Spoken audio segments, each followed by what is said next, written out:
Hey guys, Flickify here, and welcome to another episode of the Aston Villa Career Mode. Today we're up to episode number 13, and I want to thank you guys, first and foremost, for the support you've been leaving on this video, whether that be through ratings or through comments, especially for the press conference that's going to be coming up here just in a little bit. I heard that the manager is on his way, and we'll get into that shortly. But if you guys can continue to show your support by leaving a like on this video and dropping a comment down below, that would be greatly appreciated. You guys can leave comments for the press conferences on whatever video you want. I'll compile them to whenever I do a press conference. And with that said, let's get into the press conference.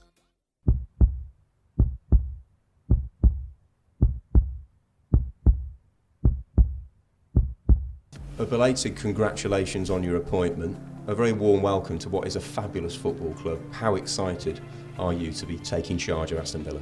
Well, thank you so much for the question. I am extremely excited to be managing Aston Villa, and I believe this team has a lot of potential, as we have demonstrated so far this season. I'm not going to talk too much about it because we've got a lot of questions to cover today.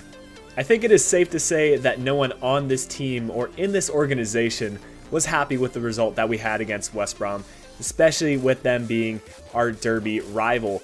But that's the kind of thing that's going to happen over the course of a football season. We have to move on from this, and we have to rely on some of our older, more experienced players like Joe Cole that you mentioned to lift the morale for this team, and we can continue to win games.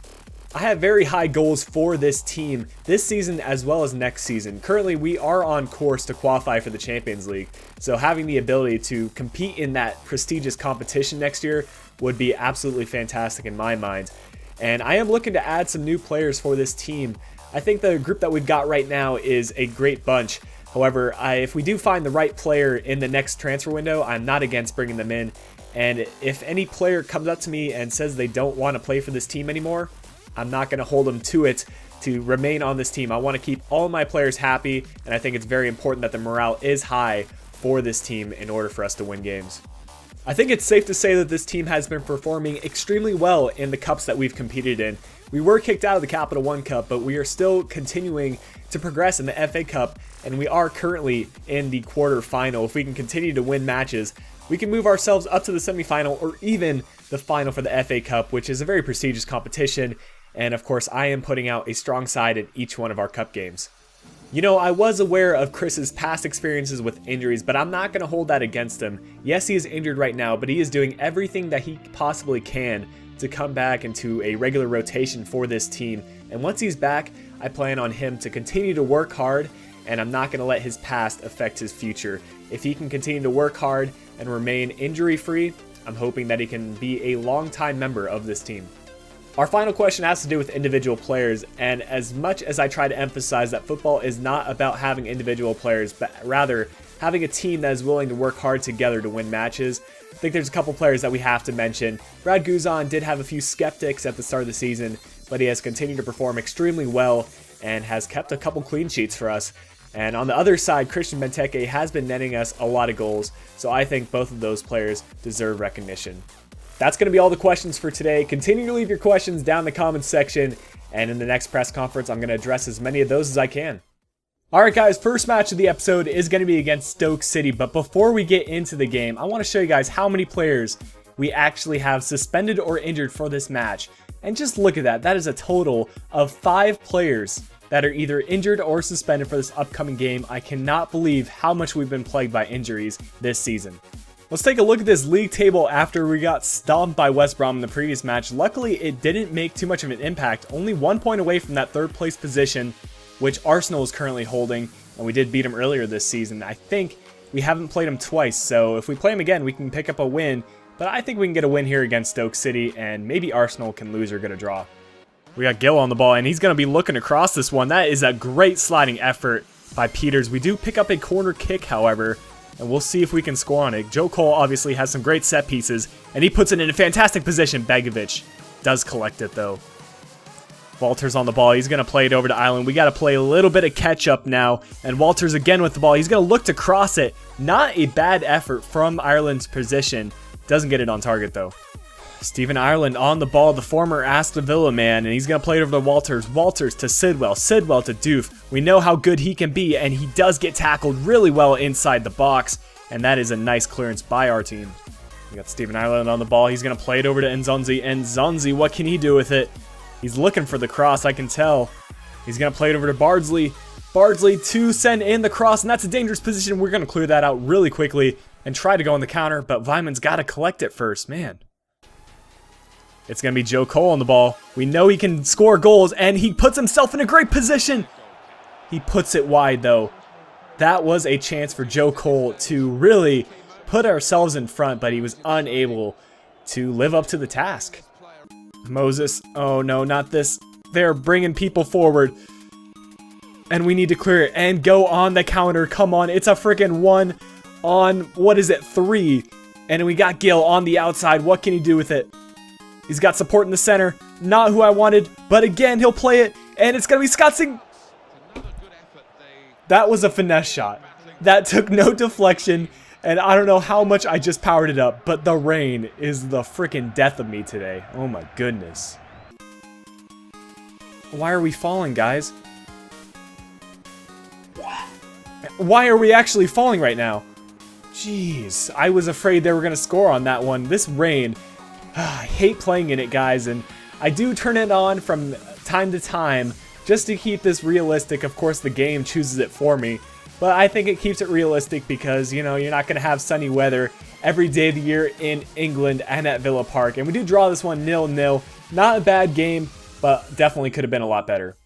And I've just realized that we get to play Stoke City again, this time in the FA Cup round of 8, and this is the team we've got coming out for this one. I think it's going to be a winning squad, and I really believe we can move on to the next round. We'll take a look at who has advanced, and we've got ourselves, Stoke City, Wigan Athletic, Arsenal, West Ham, Liverpool, Manchester United, and I did not catch the last team, but I'm sure you guys did, and a really strong last 8 teams that are left in this competition. Bojan on the ball on that left-hand side. What's he going to do with it? He looks to cross it to Peter Crouch, but it's actually Nzonzi coming out of nowhere and picking up the opening goal for Stoke City. That is not good news for us. Only 15 minutes in, and this match, I can already tell, is going to have a lot more goals than the previous match.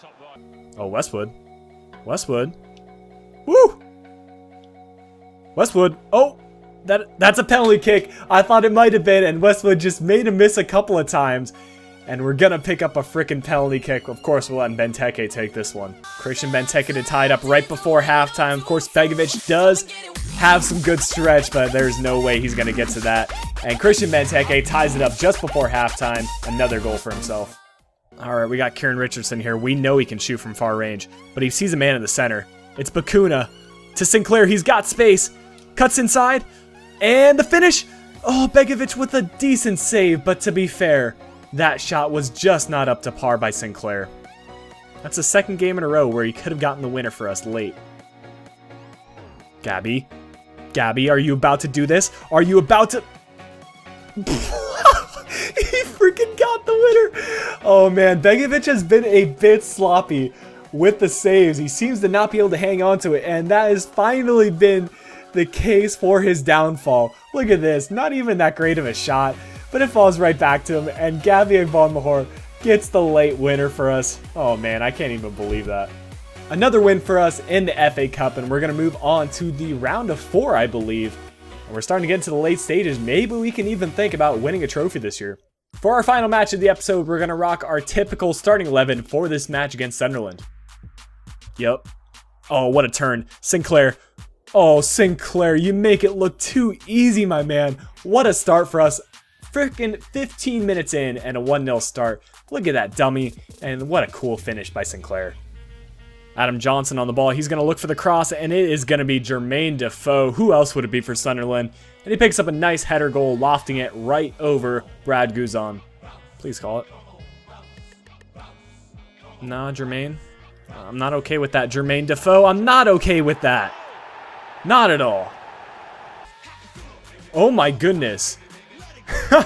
Jermaine Defoe just got set off with a red card right after halftime. He was messing with Benteke. Benteke just wasn't having it, man. And look at this for a...